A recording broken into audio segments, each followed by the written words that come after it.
Aise. Jamangu vipi kwanza? Fresh na mimi. Fresh. Mimi mwanangu nataka nielezee, yani nataka tu nikwambie jambo moja kwenye nchi yetu hii mwanangu. Sema.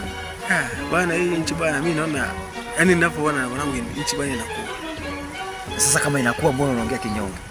Yaani kama unaongea jambo la kupongeza, ongeza sauti. Unasema kidogo kidogo hivyo.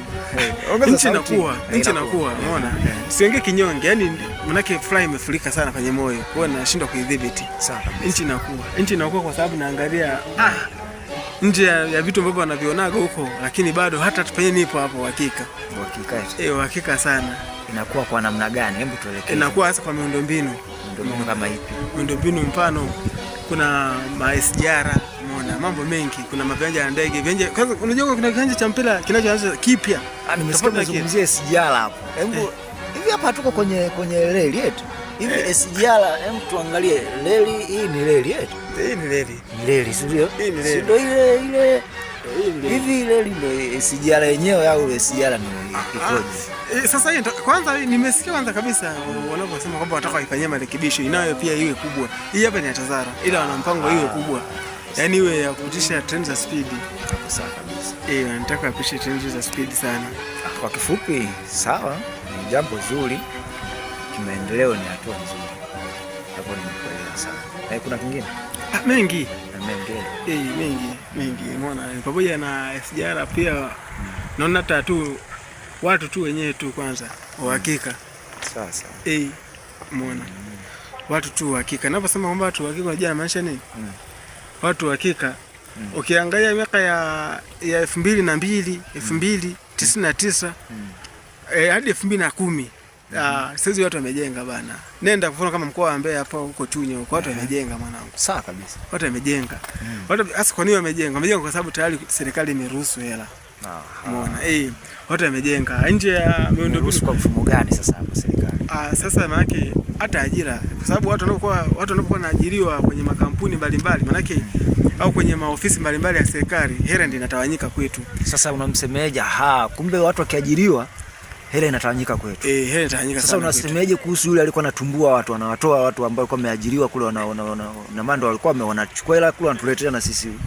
Sasa wale wakawa wanatolewa tena inakueje sasa? Sasa wale pale ndio miongoni mwa ambao wakafanya sasa watu nchi siende. Yaani sasa isiendeje kati wao ndio walikuwa wanapokea hela kule ndio wanatuletea sisi kwa sababu walikuwa wameajiriwa kama unaosemea wengine hao. Sasa wao kana chukua hela nje ya mfumo.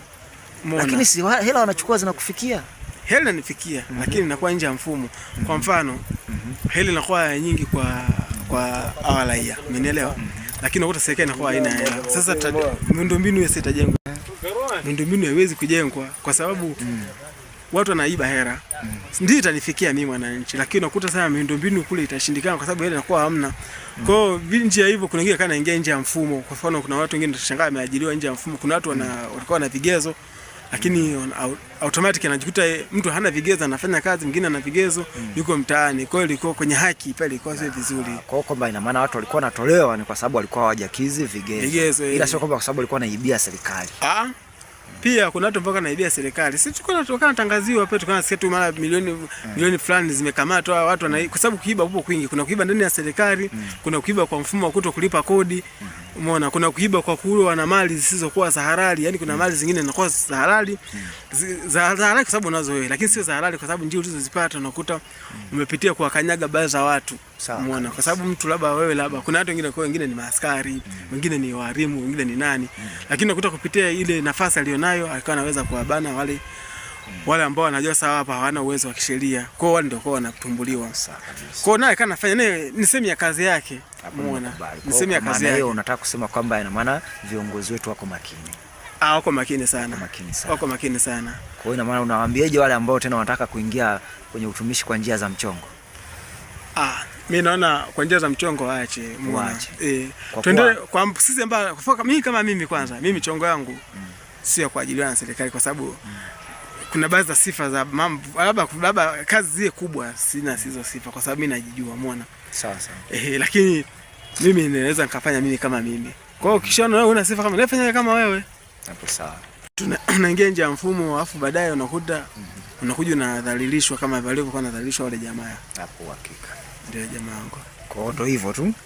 Ndio hivyo. Hapo hakika ni jambo la heri kama wananchi mmefikia hatua mnatambua serikali yenu jinsi inavyowajibika. Umeshanielewa? Mnajua kuchambua jema na baya, ni jambo zuri. Kuliko viongozi wakatenda wema afu wananchi wasije kwamba wametendewa wema. Hapo unajua panakuwa na tatizo. Hapo sawa, hakika.